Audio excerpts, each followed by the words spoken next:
नमस्कार. महाराष्ट्र राज्य नगर रचना आणि मूल्य निर्धारण विभागात कनिष्ठ आरेखक पदासाठी भरती सुरू आहे. तर आज आपण या पदासाठीचा ऑनलाईन फॉर्म कसा भरायचा हे या व्हिडिओच्या माध्यमातून समजून घेणार आहोत. तर व्हिडिओ शेवटपर्यंत पहा आणि चॅनलवरती नवीन असाल तर चॅनलला सबस्क्राईब करा, म्हणजे अशाच माहितीपूर्ण व्हिडिओचे नोटिफिकेशन तुम्हाला भेटत राहतील.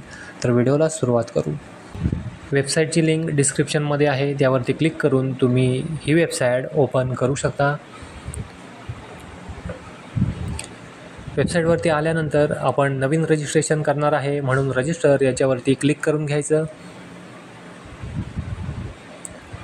क्लिक केल्यानंतर याप्रमाणे समोर पेज दिसेल. यामध्ये पहिलं आहे कॅन्डिडेट फर्स्ट नेम, उमेदवाराचं पहिलं नाव टाईप करायचं. त्याच्या पुढे आहे आईचं नाव टाईप करायचं. नंतर उमेदवाराचं मिडल नेम, मधलं नाव आहे ते टाईप करायचं. नंतर खाली आहे कॅन्डिडेट लास्ट नेम, उमेदवाराचं आडनाव आहे ते या ठिकाणी टाईप करायचं. त्याच्यानंतर आहे खाली तुमच्या नावात बदल झाला आहे का. जर झाला असेल तर येसवरती क्लिक करा आणि बाकीचे डिटेल्स भरा, नसेल तर मग नोवरती क्लिक करा. पुढे आहे डेट ऑफ बर्थ, जन्मतारीख या ठिकाणी टाकून घ्यायची. नंतर खाली लिस्टमधून जे काही तुमचं जेंडर असेल, मेल, फिमेल किंवा अदर्स, ते सिलेक्ट करून घ्यायचं. त्याच्या पुढे आहे मोबाईल नंबर टाईप करायचा. त्याच्याच पुढे परत कन्फर्ममध्ये परत एकदा मोबाईल नंबर टाईप करायचा. नंतर खाली अल्टरनेट एखादा नंबर तुमच्याकडे असेल तर तोही टाकू शकता. नंतर ईमेल आय डी टाकायचा. परत एकदा कन्फर्ममध्ये ईमेल आय डी टाकायचा. नंतर खाली वडिलांचं नाव टाईप करायचं. त्याच्या खाली आहे मॅट्रिक्युलेशन सीट नंबर, 10वीचा जो रोल नंबर आहे तो टाईप करून घ्यायचा. त्याच्याच पुढे आहे 10वी उत्तीर्ण होण्याचं जे वर्ष आहे ते या ठिकाणी टाकायचं. त्याच्या खाली आहे एक्झाम सेंटर, परीक्षा केंद्र या लिस्टमधून सिलेक्ट करायचं.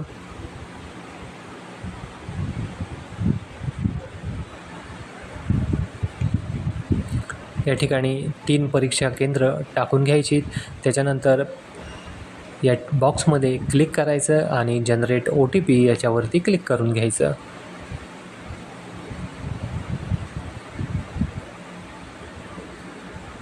जनरेट OTPवरती क्लिक केल्यानंतर या ठिकाणी जो वरचा कॅप्चा कोड आहे तो खालच्या बॉक्समध्ये टाईप करून घ्यायचा आणि सबमिटवरती क्लिक करायचं. सबमिट केल्यानंतर या ठिकाणी आपल्याला मोबाईल आणि ईमेलवरती एक OTP येईल, तो या ठिकाणी टाईप करायचा आणि व्हॅलिडेट OTP याच्यावरती क्लिक करून घ्यायचं.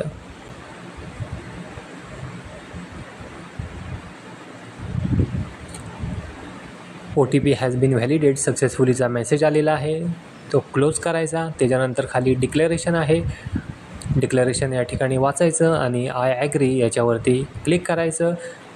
पुढे जो दिलेला कॅप्चा कोड आहे तो बॉक्समध्ये टाईप करून रिव्हेरीफाय याच्यावरती क्लिक करून घ्यायचं. रिव्हेरीफायवरती क्लिक केल्यानंतर तुम्ही जी माहिती भरले ती या ठिकाणी समोर दिसेल, ती परत एकदा चेक करायची आणि समोरच्या चेक बॉक्समध्ये क्लिक करायचं. आणि त्याच्यानंतर खाली सबमिटचं ऑप्शन येईल, त्या सबमिटवरती आपल्याला क्लिक करायचं आहे. सबमिटवरती क्लिक केल्यानंतर या ठिकाणी आपलं रजिस्ट्रेशन पूर्ण होईल. आपला रजिस्ट्रेशन नंबर या ठिकाणी जनरेट होईल. त्याच्यानंतर आपल्याला पोस्ट सिलेक्शन याच्यावरती क्लिक करायचं आहे आणि उजव्या बाजूला क्लिक हिअर टू ॲप्लाय याच्यावरती क्लिक करून घ्यायचं आहे.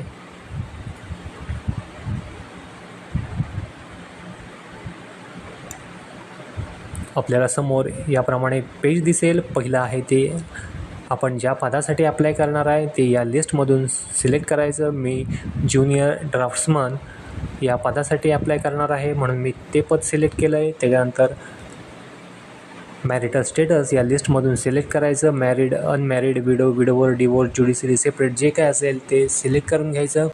मी या ठिकाणी मॅरिड सिलेक्ट करतो आहे. मॅरिड सिलेक्ट केलं आहे म्हणून पुढे 28 मार्च 2005च्या शासन अधिसूचनेनुसार तुम्ही लहान कुटुंबाच्या व्याख्येनुसार शासन सेवेस पात्र आहात काय, तर होय, म्हणून या ठिकाणी आपण येसवरती क्लिक करायचं. पुढे आहे या ठिकाणी नॅशनॅलिटी या ठिकाणी इंडियन सिलेक्ट करायची. नंतर are you domicile of Maharashtra state, आपण महाराष्ट्र राज्याचे रहिवासी आहात काय, तर होय म्हणून यसवरती क्लिक करायचं. पुढे दिलं आहे डोमासाईल सर्टिफिकेट असेल तुमच्याकडे तर त्याचे या ठिकाणी डिटेल्स देऊ शकता. बर्थ सर्टिफिकेट किंवा लिव्हिंग सर्टिफिकेट असेल तर त्याचे या ठिकाणी डिटेल्स देऊ शकता. तर मी डोमासाईल सर्टिफिकेटचे डिटेल्स टाकतो आहे, म्हणून डोमासाईल सर्टिफिकेट कोणी इश्यू केलं ते या ठिकाणी डिटेल्स द्यायचे आहेत. त्याच्या पुढे डोमासाईल सर्टिफिकेटची जी इश्यू डेट आहे ती या ठिकाणी टाईप करून घ्यायची आणि त्याच्या पुढे डोमासाईल सर्टिफिकेटचा जो सिरियल नंबर आहे तो या ठिकाणी टाईप करून घ्यायचा. त्याच्या पुढे आहे कॅन्डिडेटची कास्ट कॅटेगरी, अर्जदाराची जात प्रवर्ग माहिती. लिस्टमधून या ठिकाणी जात जी असेल ती सिलेक्ट करून घ्यायची. ओपन, SC ST जी काही तुमची कुठली जात असेल ती सिलेक्ट करून घ्यायची. मी SC या ठिकाणी सिलेक्ट करतो आहे. त्याच्यानंतर कॅटेगरी सर्टिफिकेट इश्यू ऑथॉरिटी कोणी इश्यू केलं आहे ते त्यांचे डिटेल्स या ठिकाणी द्यायचे. त्याच्या पुढं आहे caste category certificate issue date, ते सर्टिफिकेट कधी इश्यू झालं आहे ती त्या सर्टिफिकेटवरची जी तारीख आहे ती या ठिकाणी टाईप करून घ्यायची. पुढं आहे कास्ट सर्टिफिकेटचा जो सिरियल नंबर आहे तो सर्टिफिकेटवरती बघून या बॉक्समध्ये तसाच्या तसा टाईप करून घ्यायचा. त्याच्या पुढे आहे any identification oblique birth mark, जन्म खूण जी असेल ती या ठिकाणी टाईप करायची किंवा बर्थ. त्याच्यानंतर आहे या ठिकाणी असलेला एखादा ID प्रूफ आपल्याला द्यायचा आहे. Minimum 1 identity proof is mandatory. या ठिकाणी जी खाली दिलेली आहेत त्यापैकी जे आपल्याकडे असेल त्याच्यावरती क्लिक करायचं आणि ते डिटेल्स आपल्याला द्यायचे आहेत. आपल्याकडं पॅन कार्ड आहे म्हणून मी त्याच्यावरती क्लिक करतो. नंतर पॅन कार्डचा नंबर द्यायचा आणि जसं पॅन कार्डवरती नाव आहे ते या ठिकाणी टाईप करायचं. त्याच्या पुढं आपल्याकडं जर ड्रायव्हिंग लायसन असेल तर त्याच्यावरती सुद्धा आपण क्लिक करू शकतो, नसेल तर मग नाही करायचं.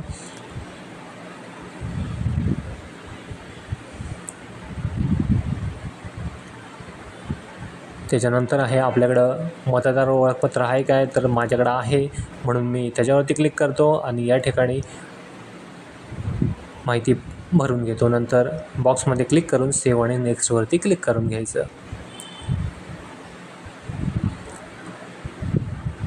त्याच्या पुढे आहे आपण आत्महत्याग्रस्त शेतकऱ्याचा मुलगा किंवा मुलगी आहे काय, तर नाही आहे म्हणून मी नोवरती क्लिक करतो. जे असतील त्यांनी यसवरती क्लिक करायचं आहे. आपण प्रकल्पग्रस्त आहात काय, मी नाही आहे म्हणून मी या ठिकाणी नो करतो आहे. जे असतील त्यांनी यसवरती क्लिक करा. आपण भूकंपग्रस्त आहात काय, तर नाही आहे म्हणून मी नोवरती क्लिक करतो. जे असतील त्यांनी यसवरती क्लिक करून घ्या.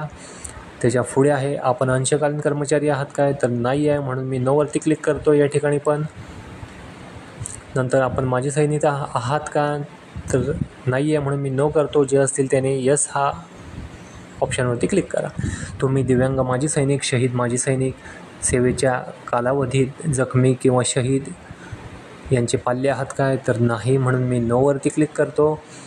पुढं आहे स्पोर्ट पर्सन डिटेल्स, प्रचलित शासन निर्णयानुसार तुम्ही गुणवंत खेळाडू आहात काय, तर नाही आहे म्हणून मी नो करतो. जे असतील त्यांनी यस करा. तुम्ही किमान 40% दिव्यांगत्व असलेली व्यक्ती आहात काय, तर नाही म्हणून मी नोवरती क्लिक करतो.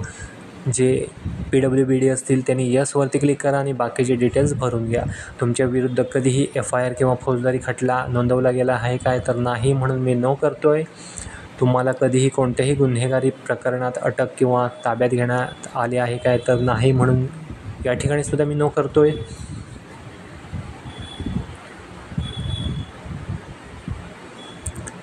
पुढे आहे कोणत्याही फौजदारी खटल्यात तुमच्यावर कधी खटला चालवला गेला आहे आणि कोर्टाने तुम्हाला दोषी ठरवले किंवा निर्दोष ठरवले आहे, तर नाही म्हणून इथे सुद्धा मी नो करतो. फौजदारी प्रक्रियेच्या सुरक्षेच्या कार्यवाही अंतर्गत शांतता चांगली वर्तणूक ठेवण्यासाठी तुम्हाला कधीही कोणतेही बंधपत्र लिहून द्यावे लागले आहे का, तर नाही म्हणून नो करतो.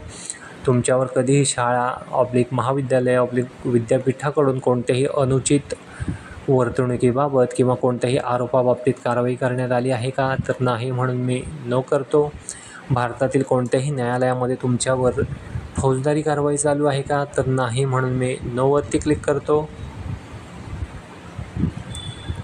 तुमच्या विरुद्ध विभागीय चौकशी न्यायालयीन चौकशी प्रलंबित आहे का, तर नाही म्हणून मी नो ऑप्शन सिलेक्ट करतो. नंतर सेव्ह आणि नेक्स्टवरती क्लिक करायचं.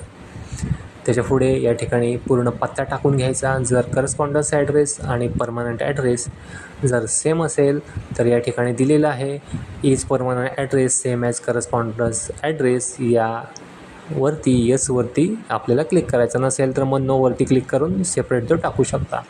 पुढे या ठिकाणी आपल्याला 10वीचे डिटेल्स द्यायचे आहेत. तर पहिलं आहे बोर्डाचं नाव.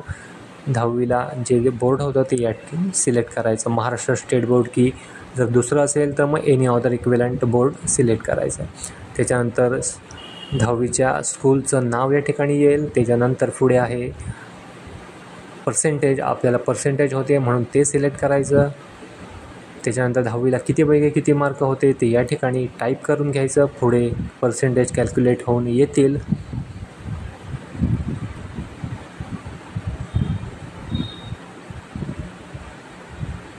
जर 12वी झालेलं असेल तर या ठिकाणी 12वीचे डिटेल्स देऊ शकता सेम. नंतर ग्रॅज्युएशन असेल तर मग या ठिकाणी ग्रॅज्युएशनचे डिटेल्स तुम्ही देऊ शकता. पुढे आहे पोस्ट ग्रॅज्युएशन जर झालेलं असेल तर तेही या ठिकाणी तुम्ही देऊ शकता. त्याच्या पुढे आहे training oblique certification oblique ITI course, यामधून जो झालेला असेल 2 year course in 2 year course of civil draughtsman, 2 year course of architectural draughtsman, जे तुमच्याकडं सर्टिफिकेट असेल ते सिलेक्ट करा. आणि बाकीचे डिटेल्स आहेत नेम ऑफ द इन्स्टिट्यूशन, ज्या संस्थेतून झाला त्याचे डिटेल्स या ठिकाणी द्या. त्याच्यानंतर जो तुमचा कोर्स आहे तो कधी सुरू झाला त्याची स्टार्ट डेट द्या. त्याच्यानंतर पुढे आहे त्या कोर्सची एंड डेट टाईप करून घ्या.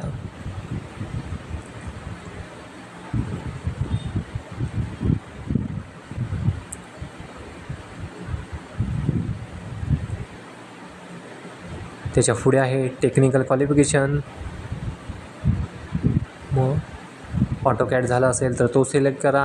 जिओग्राफिकल इन्फॉर्मेशन सिस्टीम GIS हा कोर्स झाला असेल तर तो करा, किंवा जे काही तुमच्याकडे क्वालिफिकेशन असेल तर त्या लिस्टमधून सिलेक्ट करायचं. पुढे नेम ऑफ द इन्स्टिट्यूट, त्या संस्थेचं नाव टाकायचं, तो कोर्स कधी सुरू झाला आणि त्याची समाप्तीची तारीख एंड डेट काय आहे ते या ठिकाणी टाईप करायचं. त्याच्या पुढे आहे name of the course conducting authority, त्याचे डिटेल्स टाकायचे. त्याच्या पुढे सर्टिफिकेट इश्यूड डेट जी आहे ती टाईप करून घ्यायची आणि प्रमाणपत्राचा जो क्रमांक आहे तो टाईप करून घ्यायचा. त्याच्या पुढे आहे एक्सपिरियन्स डिटेल्स. जर एक्सपिरियन्स डिटेल्स तुम्हाला ॲड करायचे असतील तर या फॉर्मॅटमध्ये तुम्ही ते ॲड करू शकता. आणि झाल्यानंतर सेव्ह आणि नेक्स्टवरती क्लिक करून घ्यायचं.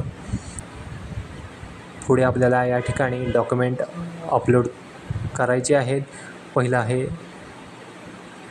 फोटो आपल्याला अपलोड करायचा आहे.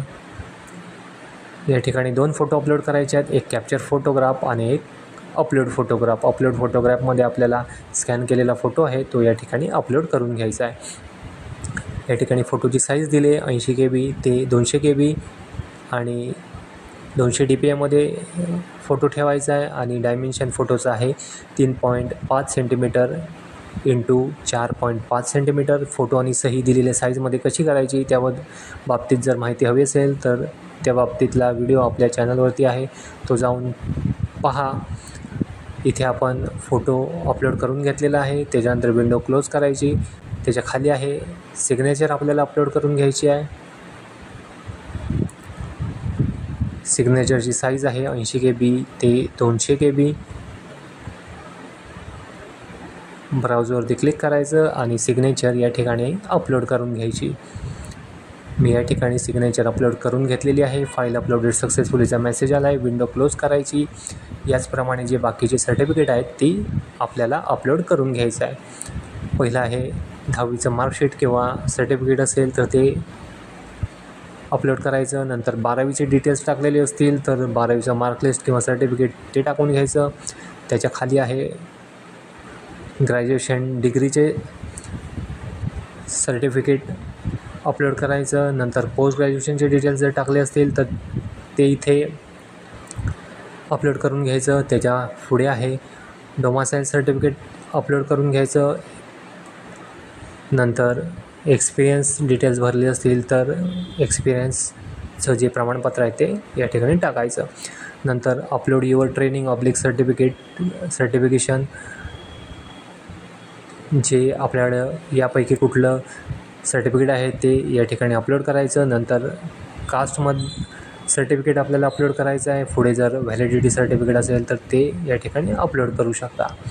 पुढं आहे लहान कुटुंबाचं प्रमाणपत्र आहे, ते या ठिकाणी अपलोड करायचं आहे. पहिल्यांदा या ठिकाणी क्लिक हेअर टू डाउनलोड, ते डाउनलोड करायचं, भरून ते स्कॅन करून इथे अपलोड करून टाकायचं. त्याच्या पुढं आहे पॅन कार्ड अपलोड करायचं. त्याच्या पुढे आहे आपल्याला वोटर ID अपलोड करायचं आहे, कारण आय डी प्रूफ देताना आपण 2 सिलेक्ट केले होते, त्यामुळे या ठिकाणी 2 आपल्याला अपलोड करायचे आहेत. पुढे आहे मॅरेज सर्टिफिकेट आणि त्याच्यानंतर आहे इतर जी डॉक्युमेंट आहेत, इतर जी सर्टिफिकेट आहेत ती या ठिकाणी तुम्ही स्कॅन करून अपलोड करू शकता.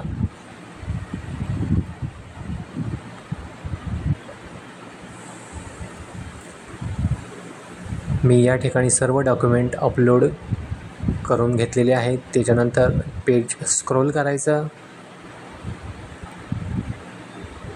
आणि या ठिकाणी डिक्लेरेशन दिलेलं आहे. प्रत्येक बॉक्समध्ये डिक्लेरेशन हे वाचायचं आणि प्रत्येक बॉक्समध्ये क्लिक करत यायचं आणि त्याच्यानंतर खाली आय अग्री याच्यावरती सुद्धा क्लिक करायचं आणि प्रिव्ह्यू याच्यावरती क्लिक करून घ्यायचं. प्रिव्ह्यूवरती क्लिक केल्यानंतर आपण जो भरलेला फॉर्म आहे तो या ठिकाणी आपल्याला समोर दिसेल. तो व्यवस्थित वाचून घ्यायचा आणि पूर्ण बरोबर आहे याची खात्री झाल्यानंतरच आपल्याला इथून पुढे सबमिट करायचं आहे. जर काही करेक्शन करायचं असेल तर ते करेक्शन आपल्याला आत्ताच करून घ्यायचं आहे. त्याच्यासाठी बॅक करायचं.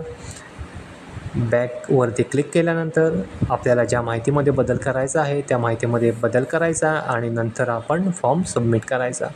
मी जी माहिती भरलेली आहे ती माझ्या माहितीप्रमाणे सर्व बरोबर आहे, त्याच्यामुळं मी या ठिकाणी सबमिट करत आहे. आता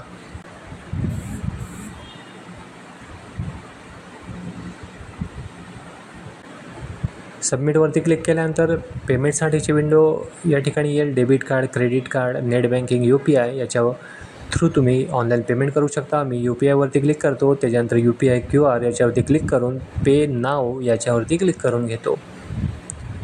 पे नाववरती क्लिक केल्यानंतर या ठिकाणी QR जनरेट होईल. हा जो QR आहे तो कुठल्याही UPI ॲपमधून स्कॅन करून घ्यायचा आणि पेमेंट करून घ्यायचं. पेमेंट झाल्यानंतर पेमेंटची स्लिप आणि फॉर्मची जी प्रिंट आहे ती प्रिंट काढून ठेवायची किंवा सेव्ह करून ठेवली तरी चालू शकेल.